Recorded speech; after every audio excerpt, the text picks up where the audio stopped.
अज्ञानतिमिरन्धस्य ज्ञानञ्जनशलाकया चक्षुरुन्मिलितं येन तस्मै श्रीगुरुवे नमः। श्रीचैतन्यमनोभीष्टं स्थापितं येन भूतले स्वयं रूपः कदा मह्यं ददाति स्वपदान्तिकम्। श्रीकृष्ण चैतन्य प्रभु नित्यानंद श्री अद्वैत गदाधर श्रीवासदि गौर भक्त वृंद। हरे कृष्ण कृष्ण कृष्ण हरे हरे, हरे राम राम राम हरे हरे। हरे कृष्ण। सातवें स्कंद में श्रीमद् भागवत में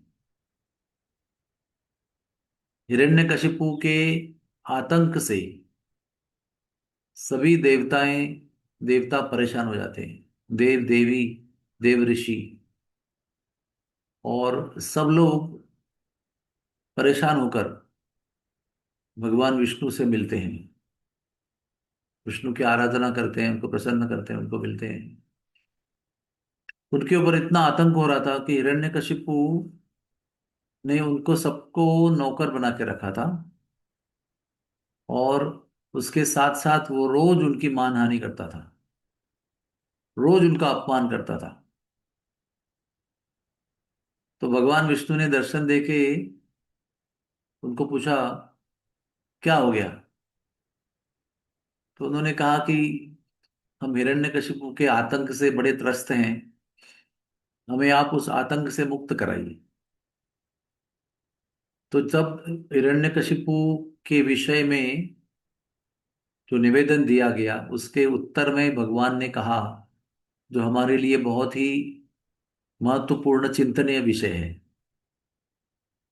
भगवान ने बताया कि आप मेरे नामों का जप करो और मेरे लीलाओं का गुणगान करो, यही मेरी आपके ऊपर सबसे बड़ी कृपा है।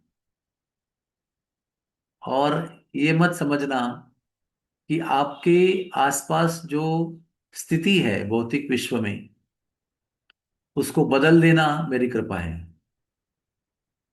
हम लोग हमेशा क्या सोचते हैं कि मेरे जीवन में भी बीमारी है, मेरे जीवन में भी कौटुंबिक समस्या है, मेरे जीवन में भी आर्थिक समस्या है, और वो सॉल्व हो जाए, उसका इलाज हो जाए, तो वो सबसे बड़ी कृपा है। भगवान कहते हैं कि भौतिक दुनिया के परिस्थितियों को बदलना या वो स्थितियां बदल जाना, ये मेरी कृपा नहीं है। मेरी कृपा यह है कि आप हर स्थिति में मेरे नाम का जप और मेरे लीलाओं का गुणगान करते रहे। अगर कर सकते हैं, कर रहते हैं, तो ये जान लेना कि ये मेरी सबसे बड़ी कृपा है। हमारा सारा प्रयास जो होता है वो हमारी आसपास की स्थितियों को बदलने का होता है।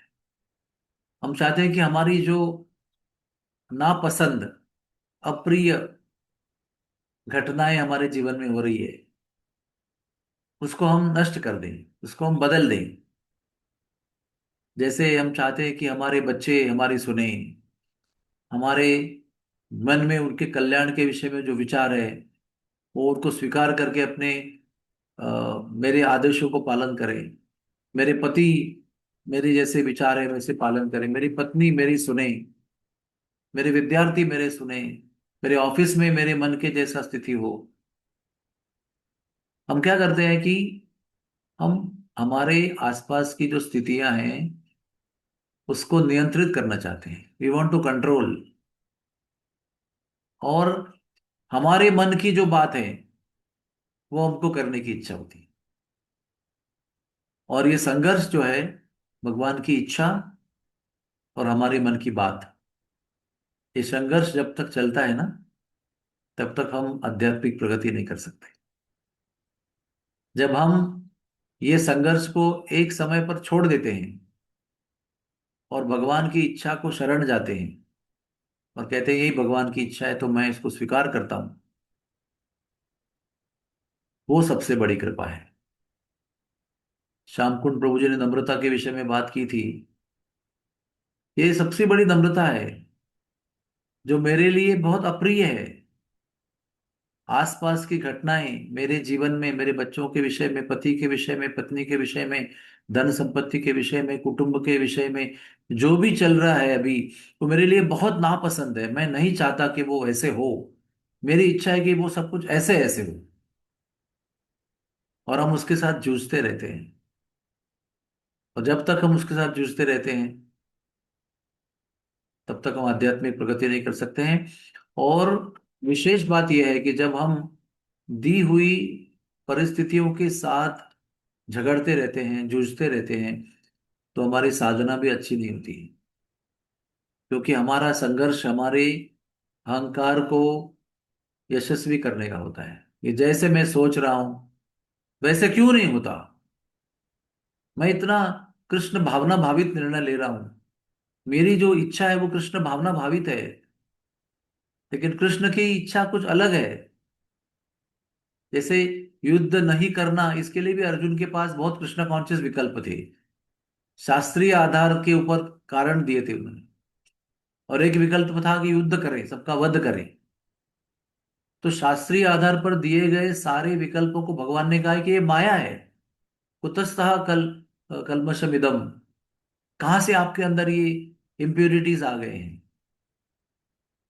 तो जब हमारे मन के विरुद्ध, मन की इच्छा के विरुद्ध जब घटनाएं घटती है, खास करके हम कृष्ण भावना भावित बनने के बाद, भक्त बनने के प्रयास के बाद, जब हम देखते हैं कि हमारे जीवन में ये अप्रिय घटनाएं मन के विरुद्ध हो रही है, तो भगवान की हमारे लिए विशेष योजना होती है शुद्धिकरण की।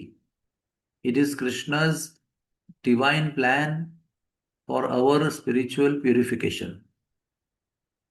और अगर हम वैसा नहीं समझते हैं और सोचते हैं कि ऐसा नहीं होना चाहिए, तो हमारे जीवन में बहुत कॉम्प्लिकेशन आ जाते हैं। सबसे पहले तो हम बड़े दुखी हो जाते हैं। जो कृष्णा कॉन्शियसनेस में प्रसन्नता आवश्यक है, chant Hare Krishna and be happy, वो हैप्पीनेस जो है वो खत्म हो जाता है। और जब आदमी हैप्पी नहीं होता है, तो प्रभुपाद कहते हैं कि भक्त का मतलब वो हमेशा कृष्ण भावना में खुश रहता है। A devotee is that person who is very happy in Krishna consciousness. तो वहां से हमारा जो गड़बड़ शुरू हो जाता है। हम लोगों को देखना यह है कि कृष्ण की इच्छाओं को हम समझें, और कृष्ण की कृपा को धन संपत्ति प्राप्त होना इस रूप में न समझे। कृष्ण की कृपा को मेरे घर के लोग मेरी मानते हैं इस रूप में मत न समझे। मेरे इच्छा से मेरे ऑफिस में सब कुछ काम हो रहे हैं, इसको कृष्ण की कृपा न समझे। मेरे धन संपत्ति के विषय में जो भी हो रहा है, बहुत धन संपत्ति प्राप्त हो रही है, ये कितनी बड़ी कृष्ण की कृपा है। मैं बीमार था लेकिन मैं ठीक हो गया, ये कृष्ण की कृपा है। ऐसे मन ना समझे हम, क्योंकि ये कृष्ण की कृपा नहीं है।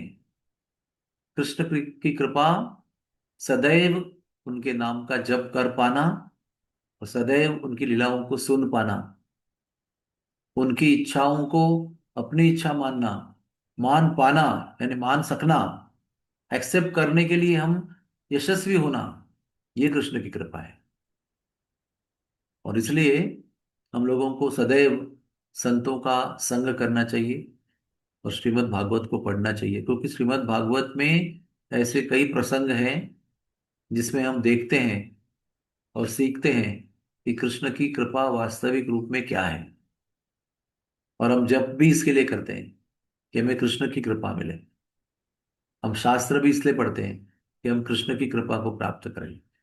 सबसे बड़ी कृष्ण की कृपा यह है कि हम कृष्ण के द्वारा भेजी गई स्थितियों को जैसे है वैसे स्वीकार करें। और उस अप्रिय, तथा कथित अप्रिय भी, ना अच्छी लगती हो, ऐसी स्थिति में भी कृष्ण नाम और कृष्ण लीला इसको जीवन में अपनाते रहे। ये भगवान का वाक्य जो है ना वो इतना महत्वपूर्ण है।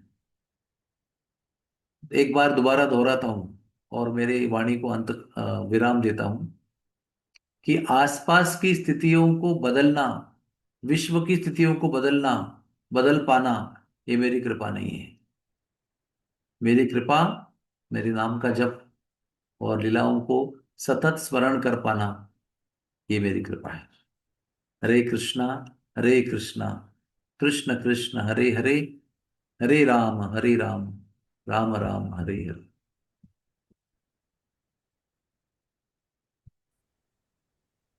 यस। हरि बोल प्रभु जी। हरि प्रभु बोल। जी, very nice realisation this is.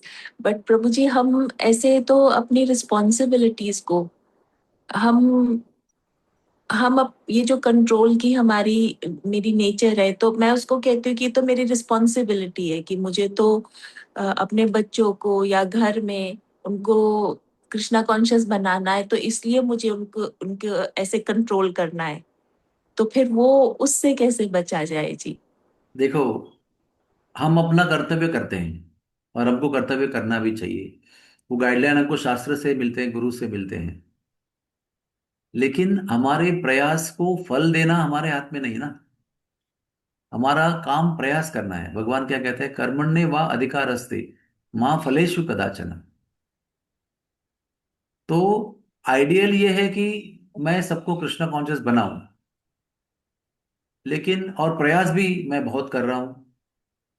लेकिन अगर वो नहीं हो रहा है, कई साल प्रयास मैं कर चुका हूं लेकिन नहीं हो रहा है,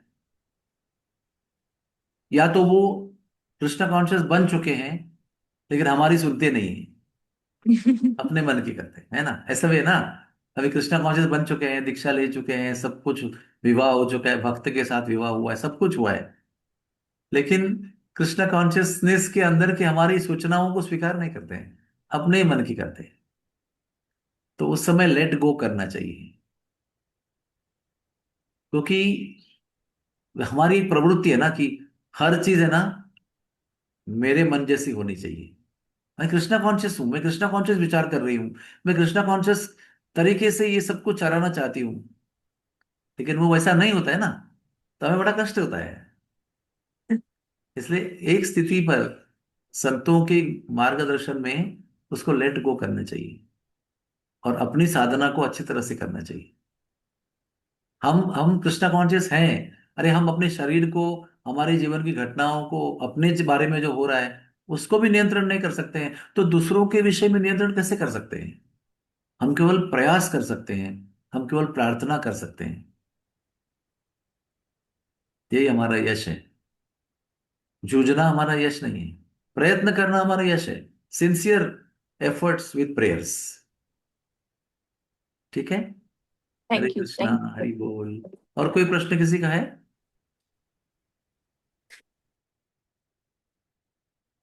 okay, thank you very much. Hari बोल।